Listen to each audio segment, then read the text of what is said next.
도박은 희망처럼 시작하지만 끝은 언제나 불꽃으로 다튑니다. 사람들은 말하죠. 불은 진실을 태운다고. 하지만 불은 거짓만 태우고 진실은 남아요. 그 잿더미 속에서 우리는 또 다른 불씨를 찾습니다. 아침 여러분, 다크한 나이트메어 출발합니다. 작은 댓글, 구독과 좋아요 해주셔서 감사합니다. 청주의 어두운 거리, 불빛이 꺼진 3층 노래방 간판이 미약하게 깜빡였죠. 그곳에서 서연은 문을 닫은 채 혼자 남아 있었어요. 계산대 위에 덜 탄 영수증들이 쌓여 있었고 벽 한켠엔 아직 타지 않은 담배 연기가 정체된 공기처럼 맴돌고 있었죠. 그날도 손님은 없었어요. 도현은 계단을 천천히 올라오며 손에 작은 종이봉투를 쥐고 있었어요. 봉투 안에는 그가 갚아준 돈의 잔금과 서연의 이름이 적힌 메모가 들어 있었죠. 서연은 고개를 들지 않았어요. 두 사람 사이의 공기는 이미 오래전에 식어 있었죠.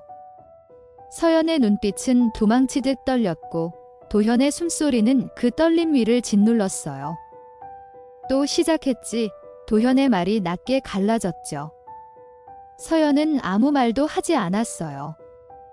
손끝만 무의미하게 계산기를 두드리며 그냥 잠깐이었어요 라며 숨죽였죠. 도현의 눈이 붉게 번졌어요. 그 안에는 피로와 분노, 그리고 미묘한 연민이 섞여 있었죠. 그는 서연의 손목을 잡았어요. 서연의 눈이 커졌죠. 그 손목은 이미 오래전에 벗어날 수 없는 굴레처럼 익숙했어요. 도현은 말없이 봉투를 던졌어요. 돈이 허공에서 흩어지며 천천히 바닥을 스쳤죠. 종이 냄새가 방 안에 퍼졌어요. 그 냄새 속에 오래된 도박장의 공기와 약속의 잔재가 함께 섞였죠. 그때 서연은 낮게 웃었어요. 그래도 결국 갚아줬네요. 그 말이 불씨처럼 번졌죠. 탁자 위에 남은 술잔 2개, 아직 식지 않은 술이 붉은 조명 아래서 천천히 흔들렸죠. 도현은 그 잔을 집어 들지 않았어요. 서연아, 이제 끝내자. 그의 목소리는 허공에 흩어졌지만 그 안에는 위로도 애정도 없었죠. 서연은 무표정하게 눈을 들었어요. 끝내면 뭐가 남아요? 당신도 나랑 똑같잖아요. 그 말에 도현의 손이 탁자 밑으로 미끄러졌어요. 금속의 차가운 감촉이 손끝을 스쳤죠. 누군가의 심장이 그 짧은 순간에 멎을 준비를 하고 있었죠. 밖에서는 불빛 하나가 꺼지고 바람이 문틈으로 스며들었어요. 청주의 밤은 그렇게 서서히 무너지고 있었죠. 방 안은 점점 숨이 막히게 좁혀졌죠. 서연은 벽에 등을 기대며 고개를 돌렸어요. 도현의 그림자가 벽을 타고 길게 늘어졌죠. 그 그림자 안에서 그의 숨소리가 무겁게 흔들렸어요. 서연은 도현이 다시 주머니에 손을 넣는 걸 봤어요.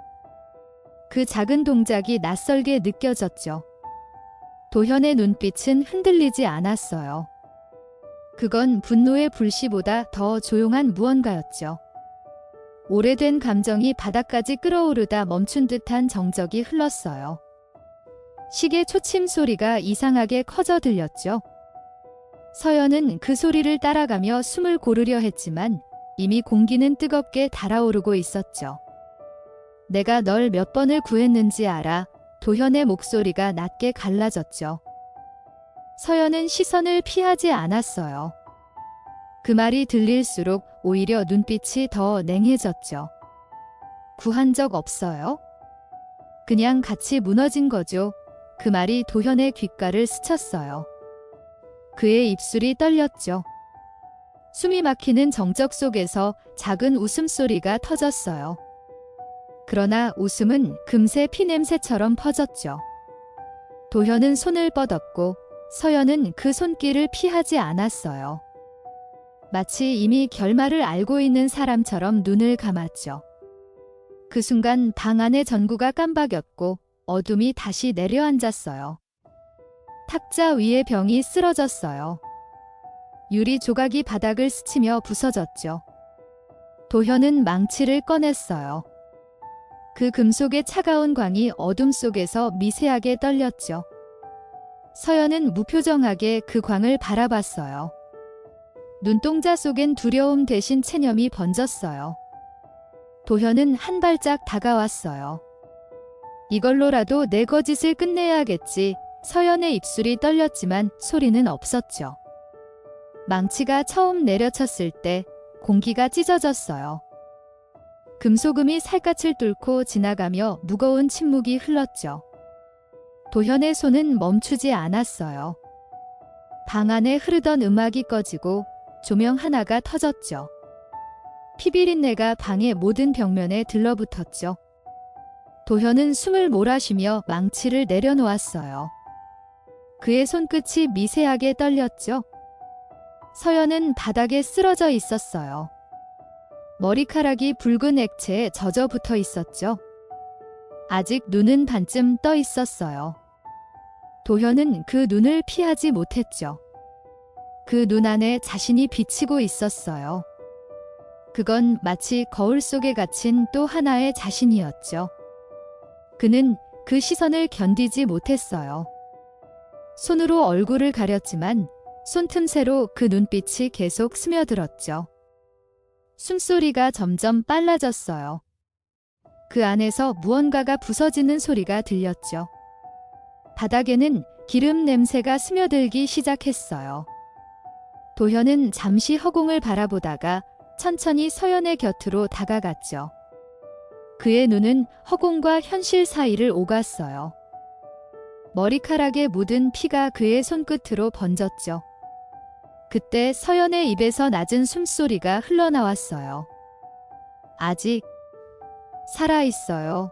그 한마디가 도현의 귓속을 찢어버렸죠. 그는 그대로 주저앉았어요. 두 손으로 머리를 감싸며 흔들렸죠. 죽었어야 했는데 그 말이 새어나왔어요. 그는 눈을 질끈 감았지만 손끝이 다시 무언가를 찾아 움직였죠. 남은 기름통이 그의 손에 잡혔어요. 방 안 공기가 더 이상 숨을 품지 못했죠. 도현은 기름통을 열며 눈을 감았어요. 그 냄새는 망각과 비슷했어요. 서연의 몸 위로 천천히 액체가 흘러내렸죠. 방바닥이 미끄러워졌어요. 그는 잠시 멈췄어요. 그 순간 서연의 손이 미세하게 움직였죠. 도현의 시선이 그 손끝에 멈췄어요. 그 작은 움직임이 마지막 경고처럼 느껴졌죠. 하지만 이미 멈출 수 없었어요. 도현의 손끝은 불씨를 찾고 있었어요. 무의식처럼 죄의식과 분노가 하나로 엉켜 있었죠. 바람이 문틈으로 스며들며 흔들렸어요. 불이 붙을 준비를 하고 있었죠. 불이 붙는 순간 공기가 터졌어요. 그건 소리가 아니라 충격에 가까웠죠. 붉은 불빛이 벽을 타고 번졌어요. 도현은 뒷걸음질 치며 벽을 짚었어요. 서연의 몸 위로 불이 번져갔어요. 그 불빛이 그녀의 눈에 비쳤죠. 아직 살아 있었어요. 그녀의 입이 미세하게 떨리며 숨을 토했죠. 불꽃이 그 숨결에 맞닿으며 흔들렸어요. 그 장면은 도현의 뇌리에 각인됐죠. 그는 아무 말도 하지 못했어요. 그저 불빛이 자신을 집어삼키는 걸 바라봤어요. 방 안엔 타는 냄새와 함께 인간의 마지막 신음이 섞였죠. 청주의 밤은 그렇게 붉게 타올랐죠. 불길은 순식간에 벽을 삼켰어요. 천장에 매달린 조명이 하나둘 떨어졌죠.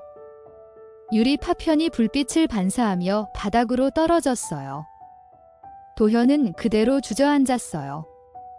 뜨거운 열기에 눈물이 말라붙었죠.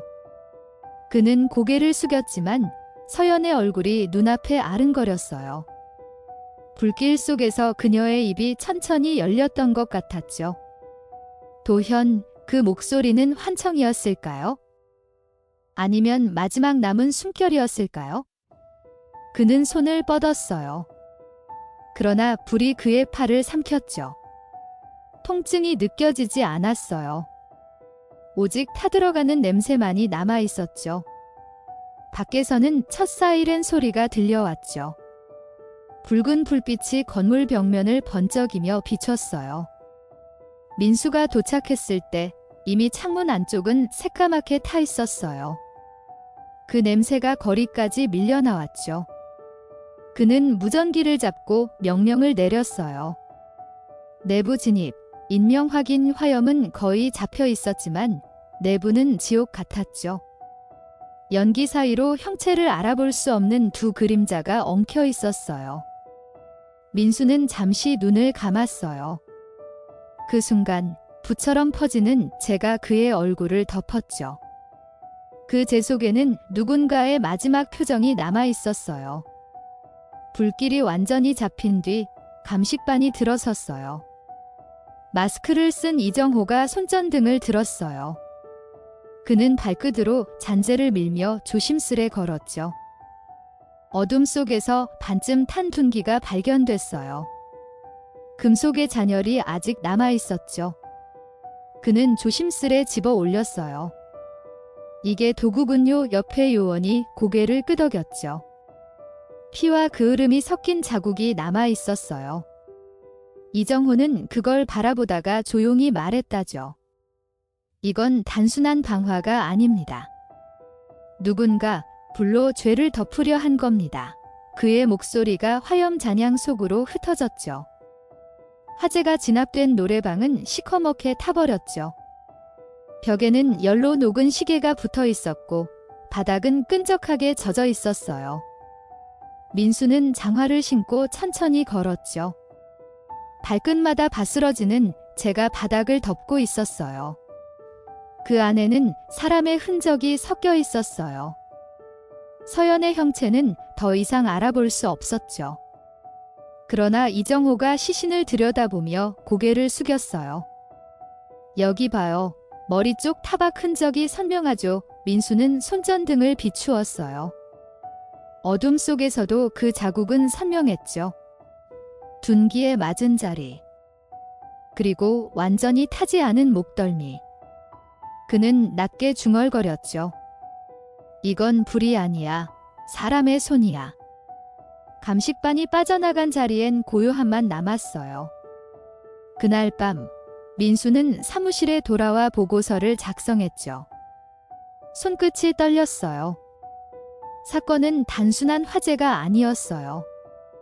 그는 서류 위에 방화 가능성 있음이라고 적었죠. 글자가 번졌어요. 창밖으로는 새벽의 비가 떨어지고 있었죠. 그 소리가 머릿속을 두드렸어요. 민수는 잠시 눈을 감았어요. 타는 냄새가 아직도 코끝에 남아 있었죠. 그는 서연의 얼굴을 본 적 없지만 그날 현장에서 느꼈던 한 가지는 확실했죠. 그 여자는 누군가에게 버려진 채 불 속에서 끝난 거였어요. 그 사실이 그를 잠들지 못하게 했죠. 이정호의 부검실엔 냉기가 깔려 있었어요. 시신 위에 흰 천이 덮여 있었죠. 그는 장갑을 끼고 천을 걷었어요. 기관지 내부에 검은 그을음이 있습니다. 조용히 말했죠. 옆에 서 있던 민수가 고개를 들었어요. 그럼 불 나기 전에 이미 사망한 게 아니란 거죠. 이정호는 짧게 고개를 끄덕였어요. 그렇죠. 이 사람은 살아있던 상태에서 불을 들이마신 겁니다. 순간 공기가 멈췄어요. 민수는 아무 말도 하지 못했죠. 살아있었던 사람을 불 속에 던졌다니 그건 살인 중에서도 가장 잔혹한 형태였어요. 그는 보고서에 새로 한 줄을 적었죠. 현주 건조물 방화치사로 변경 검토. 도현은 병실 침대에 누워 있었어요. 얼굴은 화상으로 덮여 있었지만 눈은 또렷했어요. 창밖으로 햇빛이 비쳤지만 그 빛이 그에게 닿지 않았죠. 민수가 들어왔어요. 당신이 그 자리에 있었죠. 도현은 대답하지 않았어요. 대신 손가락을 미세하게 움직였죠. 민수는 그 손끝을 보고 낮게 말했다죠. 살려두려 했나요? 아니면 지우려 했나요? 그 말에 도현의 눈동자가 흔들렸어요. 그 흔들림은 죄책감도 아니었죠. 오히려 끝까지 버티는 냉정함이었어요. 민수는 그 표정을 기억해 두었죠. 그건 불길보다 더 차가운 인간의 표정이었어요. 며칠 뒤 수사 기록이 정리됐어요. 노래방 내부에서 발견된 둔기, 인화물질이 남은 통, 그리고 두 사람의 관계 기록. 모두가 퍼즐처럼 맞아 떨어졌죠. 민수는 그 서류를 덮었어요.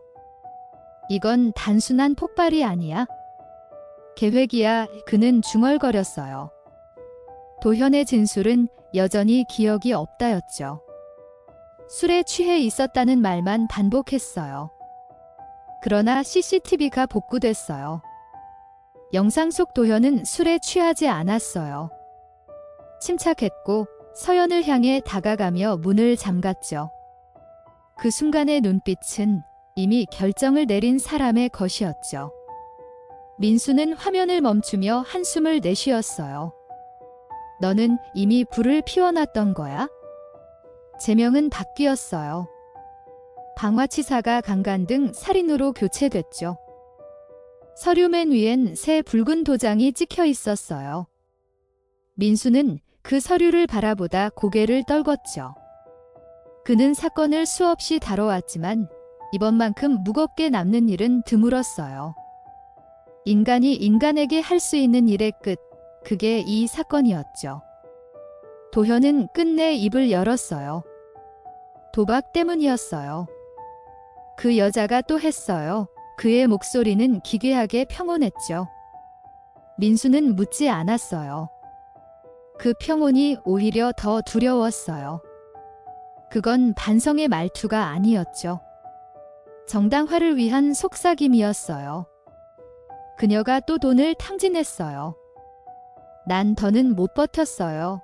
도현의 시선이 멈췄죠. 그럼 죽여야 했나? 민수가 낮게 물었어요. 도현은 고개를 끄덕이지 않았어요. 대신 창문을 봤죠. 유리창에 비친 자신의 얼굴이 낯설었어요. 그때 내 안엔 아무것도 없었어요. 그냥 불이 필요했어요. 그는 그렇게 말했어요. 민수는 그 말을 메모에 적지 않았어요. 적는 순간 그 말이 진실이 될까 두려웠죠. 인간의 마음이 그토록 공허할 수 있다는 걸 그는 처음으로 체감했어요. 불이 아니라 인간이 무너진 자리에서만 나오는 냄새가 있었죠. 청주의 법정은 조용했어요. 목격자도 증인도 모두 고개를 숙였죠. 도현은 수의 차림으로 앉아 있었어요. 얼굴엔 후회 대신 피로가 서려 있었어요. 판사는 조용히 판결문을 읽었죠. 피고인은 피해자를 둔기로 폭행하고 의식이 남은 상태에서 성폭행 후 방화를 저질렀다. 그 말이 낭독되는 순간 방 안의 공기가 얼었죠. 도현은 미세하게 웃었어요. 그 웃음은 스스로를 위로하는 듯했죠. 서연의 사진이 증거대에 올려졌어요. 타버린 배경 속에서 미소 짓던 얼굴이 법정의 모든 눈을 흔들었죠. 민수는 그 사진을 외면하지 않았어요. 형량은 무기징역에 가까운 30년이었죠. 판사는 단호했어요. 피해자는 극도의 공포 속에서 생을 마쳤고 피고인은 인간으로서 최소한의 자각조차 없었다. 법정에 울림이 남았죠. 도현은 아무 표정도 없었어요. 그는 고개를 들지 않았어요. 그의 머릿속엔 여전히 불빛이 남아 있었어요. 불길 속에서 들었던 서연의 마지막 숨소리, 그게 그를 매일 깨웠죠. 그러나 그는 그 기억을 죄로 부르지 않았어요. 그냥 운명이라고 믿었어요. 그게 인간이 저지를 수 있는 가장 위험한 착각이었죠. 형이 확정된 날, 민수는 보고서를 마지막으로 덮었어요. 창문 밖으로는 비가 내리고 있었죠. 그는 조용히 말했다죠. 불은 꺼졌지만 남은 건 제가 아니야. 사람의 흔적이야. 그 말이 공기 속에 흩어졌어요. 서연의 이름이 적힌 파일이 그의 손에서 미끄러졌죠. 바닥에 떨어진 서류가 바람에 흔들렸어요. 그 위로 빗물이 스며들며 잉크를 번지게 했죠. 그 번진 글씨가 마치 누군가의 울음처럼 느껴졌어요. 민수는 잠시 눈을 감았어요. 그리고 속삭였죠. 이건 끝이 아니죠. 또 다른 불은 이미 다른 어딘가에서 타오르고 있을지도 모르죠. 도현은 교도소 안의 좁은 방에서 눈을 떴어요. 철창 사이로 들어오는 빛이 벽을 갈랐죠. 그는 천천히 일어나 앉았어요. 침대 옆에는 여전히 타다 남은 냄새가 남아 있었죠. 기억이 불에 덮였던 그날로 돌아가 있었어요. 서연의 얼굴, 그 불길 속의 눈, 그 목소리가 귓속에서 계속 맴돌았죠. 끝내자 그 말을 했던 게 자신이었다는 걸 그는 이제야 인정했어요. 하지만 그 끝은 아무것도 끝내지 못했죠. 불은 꺼졌지만 죄는 남았고 그 잿더미가 그의 하루를 태우고 있었어요. 밤이 되면 그는 서연의 목소리를 들었어요. 불빛이 벽에 번질 때마다 그녀의 형체가 어둠 속에서 떠올랐죠. 손목을 붙잡던 감각이 여전히 남아 있었어요. 그는 눈을 감았어요. 기억은 불보다 오래 갔어요. 아무리 태워도 남는 건 냄새와 그림자뿐이었죠. 서연은 그 안에서 매일 살아 있었어요. 그건 망상이 아니었죠. 도현은 그걸 벌이라고 불렀어요. 그리고 그 벌은 누구도 대신 받을 수 없었어요. 그가 갚으려 했던 돈보다 무거운 건 결국 인간의 죄였죠. 민수는 사건이 끝난 뒤에도 보고서를 버리지 못했어요. 책상 위에는 여전히 서연의 사진이 놓여 있었죠. 불에 그을린 배경 속에서도 그녀는 미소를 짓고 있었어요. 그 미소가 그를 괴롭혔어요. 도현의 말이 떠올랐죠. 그녀는 또 도박을 했어요. 그 한 문장이 계속 귓속을 때렸어요. 도박은 핑계가 아니었어요. 중독은 이유가 아니었죠. 민수는 조용히 담배를 꺼냈어요. 불빛이 작게 타올랐어요. 불은 늘 인간의 욕망과 닮아 있었죠. 처음엔 따뜻하지만 끝은 언제나 죄로 남았어요. 이정훈은 부검 보고서를 마감하며 중얼거렸어요. 불은 흔적을 감추지만 죄는 남아요. 그가 쓴 글자는 차갑게 굳었어요. 그의 손끝에 묻은 잿가루가 하얗게 번졌죠. 사람은 결국 자신이 만든 열기에 타들어가죠. 그는 현장에서 본 서연의 기관지를 떠올렸어요. 그 안에 남은 그 흐름은 마지막까지 살아있었다는 증거였죠. 그게 더 잔인했어요. 죽음보다 살아있는 상태에서 느낀 공포, 그것이 인간의 끝이라는 걸 그는 깨달았어요. 진짜 고통은 죽음이 아니라 죽기 전의 시간에 있죠. 도현은 재소 생활 중 매일 같은 꿈을 꿨어요. 노래방 불빛이 다시 켜지고 서연이 계산대에 앉아 있었죠. 그는 그 옆에 서 있었어요. 이번엔 망치도 기름통도 없었어요. 그녀가 웃었어요.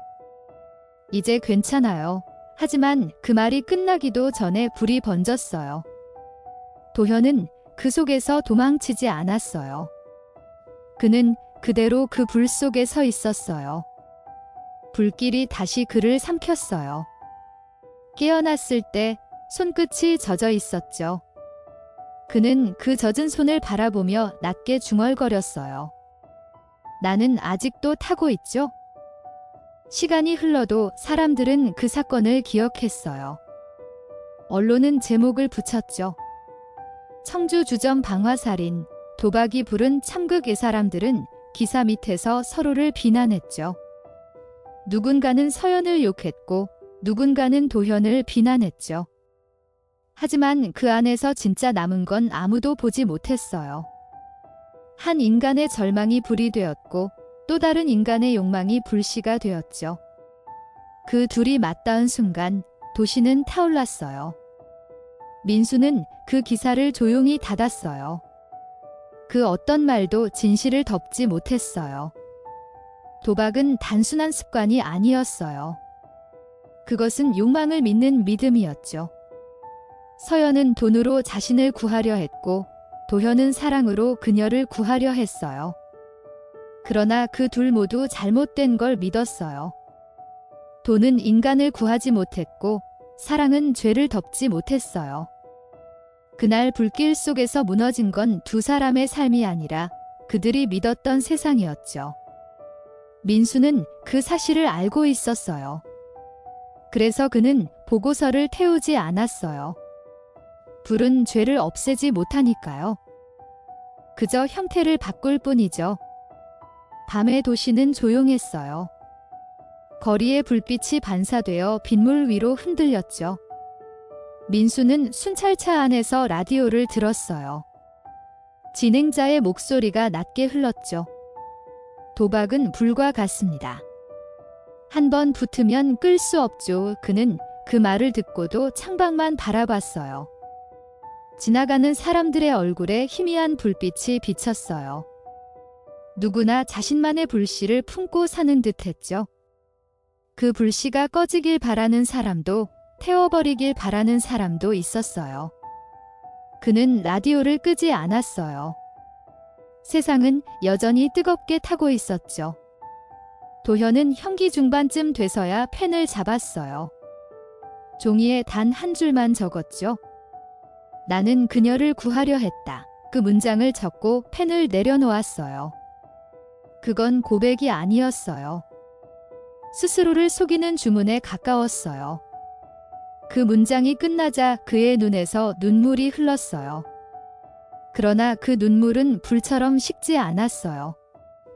인간은 언제나 자기 안의 불을 핑계로 삼죠. 불은 변명이고 동시에 벌이에요. 그는 벽을 바라봤어요. 벽 위엔 작은 그을음이 남아 있었어요. 그것이 그의 모든 죄를 대신 말해주는 듯했죠. 민수는 다시 청주로 돌아왔어요. 사건이 일어난 그 골목은 이제 새 간판으로 덮여 있었죠. 노래방 자리엔 카페가 들어섰어요. 사람들은 아무 일도 없었던 듯 웃고 있었죠. 그러나 민수는 그 냄새를 알아봤어요. 그날의 타는 냄새, 벽 틈에 스며든 흔적은 사라지지 않았죠. 그는 고개를 들고 하늘을 봤어요. 흐린 구름 사이로 빛이 내려왔죠. 그 빛은 잠시 따뜻했지만 곧 사라졌어요. 그는 낮게 중얼거렸어요. 불은 언제나 다시 붙죠. 다만 이번엔 누구의 손일지 모를 뿐이죠. 도현은 수감 중인 독방에서 라디오를 들었어요. 새벽 방송이었죠. 낯선 목소리가 흘러나왔어요. 누군가는 잿더미 위에서 눈을 뜨고 누군가는 아직 불 속에서 잠을 잡니다. 그 말이 벽을 울렸어요. 그는 귀를 기울였죠. 그 목소리가 이상하게 익숙했어요. 서연의 음성이 그 위에 겹쳐졌죠. 끝낼 수 있었는데 왜 불을 질렀나요? 도현은 손으로 귀를 막았어요. 그러나 소리는 사라지지 않았어요. 불길보다 끈질긴 건 인간의 기억이었죠. 그건 죄보다 오래 남아요. 그는 벽을 바라봤죠. 그 위에 그을음이 다시 번져가는 듯했어요. 민수는 퇴직을 앞두고 마지막 근무를 나섰어요. 새벽의 공기는 무겁게 가라앉아 있었죠. 그는 청주 외곽의 공터에 멈춰 섰어요. 그곳엔 낡은 간판 하나가 남아 있었어요. 희미하게 노래방 글자가 남아 있었죠. 손끝으로 그 글자를 쓸어내렸어요. 먼지가 흩날렸어요. 그 냄새가 익숙했어요. 불과 재, 그 둘 사이의 냄새였죠. 민수는 낮게 중얼거렸어요. 결국 사람은 자신이 만든 불로 돌아가죠. 그 말이 바람에 섞여 흩어졌어요. 어둠 속에서 먼지가 반짝였죠. 그건 마치 다시 붙을 불씨처럼 보였어요. 도현은 교도소 작업장에서 철을 다듬고 있었어요. 불꽃이 튀었죠. 그 불빛이 눈앞에서 터졌어요. 그는 무심히 그것을 바라봤어요. 그 순간마다 서연의 얼굴이 불빛 사이에서 떠올랐어요. 그는 눈을 감았어요. 그 불빛은 고통이 아니라 기억의 그림자였죠. 그가 태운 건 사람의 몸이 아니라 자신의 마지막 남은 온기였어요. 불은 벌이 되었고 기억은 감옥이 되었죠. 그는 쇠를 내려놓고 손가락을 펼쳤어요. 그 손끝에 남은 미세한 화상이 다시 타오르는 듯 했죠. 이정호는 어느 날 후배에게 강해중 이런 말을 남겼어요. 불은 증거를 없애지만 진실은 사라지지 않습니다. 인간의 살인은 흔적으로 남아요. 후배는 조용히 메모했죠. 그 말은 단순한 교훈이 아니었어요. 그것은 수많은 시신을 본 자의 결론이었죠. 불은 언제나 죄를 감추려는 자들의 마지막 선택이었어요.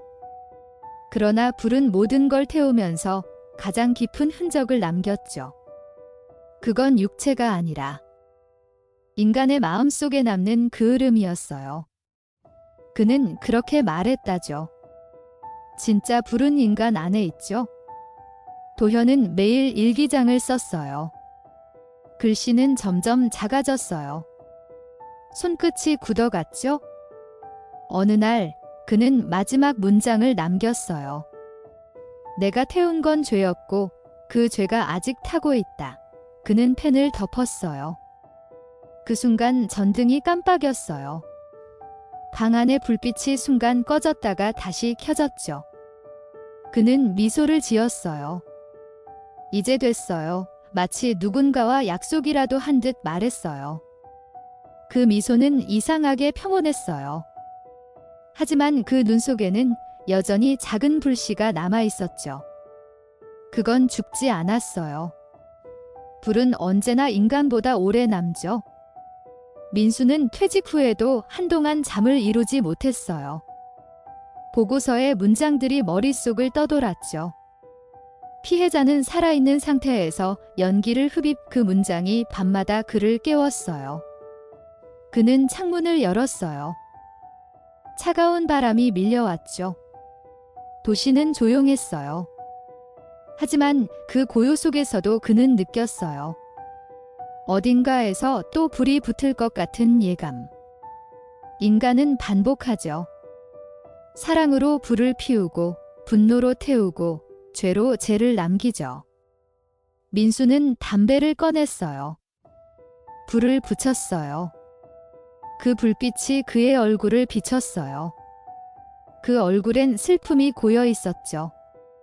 청주의 한 라디오 방송국 새벽 프로그램의 불빛이 켜졌어요. 아범의 목소리가 천천히 흘렀죠. 오늘의 사건 기록, 청주 주점 방화살인. 마이크 앞에 공기가 떨렸어요. 그는 천천히 스크립트를 넘겼어요. 불은 도구가 아닙니다. 그것은 경고의 형상이에요. 그의 목소리는 단호했어요. 도박은 불씨였고 분노는 기름이었죠. 그리고 무지는 불꽃이었어요. 세상은 오늘도 타고 있어요. 스튜디오의 불빛이 붉게 번졌어요. 그 불빛 속에서 아범은 조용히 마무리했죠. 우리는 잊지 않기 위해 기록합니다. 라디오 전파는 도시를 넘어 흘러갔어요. 누군가는 잠든 방에서 그 목소리를 들었죠. 누군가는 차 안에서 고개를 숙였어요. 도현도 그 소리를 들었어요. 그 순간 그는 눈을 감았어요. 서연의 이름이 멀리서 울려 퍼졌어요. 그 이름이 공기 속에서 번졌죠. 그는 그 이름을 입안에서 한 번 더 불렀어요. 그 말은 기도 같았어요. 하지만 용서가 아니라 회귀였죠. 인간은 자신이 만든 불로 다시 돌아가요. 그게 운명이든 벌이든 불은 끝을 모르는 순환이었죠. 아범의 목소리가 마지막 문장으로 이어졌어요. 도박은 사람을 태우는 불입니다. 돈이 아니라 삶을 잃게 하죠. 불길이 꺼졌다고 안심하지 마세요. 진짜 불은 우리 안에서 꺼지지 않으니까요. 그 말이 전파를 타고 흩어졌어요. 조용한 새벽의 도시가 잠시 멈춘 듯 했죠. 누군가는 라디오를 끄지 못했어요. 그 목소리가 자신을 비추는 거울 같았죠. 죄와 기억, 불과 인간은 늘 같은 문장 안에 있었어요. 그리고 그 문장은 끝나지 않았어요. 끝났다고 믿는 순간 또 시작되죠. 아범은 스튜디오에 불을 껐어요. 유리창 너머로 청주의 밤이 내려앉았어요. 먼지 속의 불빛이 반짝였죠. 그는 조용히 말했다죠. 불은 인간의 거울이에요. 그 안을 보면 누구나 자신을 보게 되죠. 녹음은 끝났지만 방 안엔 여운이 남아 있었어요. 헤드폰을 벗은 그의 손끝이 떨렸어요. 마이크 위에 붉은 불빛이 천천히 꺼졌죠. 그러나 그 꺼짐 속에도 미세한 열이 남아 있었어요. 그는 눈을 감았어요. 그 순간 세상이 잠시 정지한 듯 했죠. 불은 꺼졌지만 이야기의 재는 남았죠. 이번 다크한 나이트메어는 여기까지입니다. 끝까지 청취해 주셔서 감사합니다. 작은 댓글, 구독과 좋아요로 힘을 보태주시면 큰 응원이 될 거예요.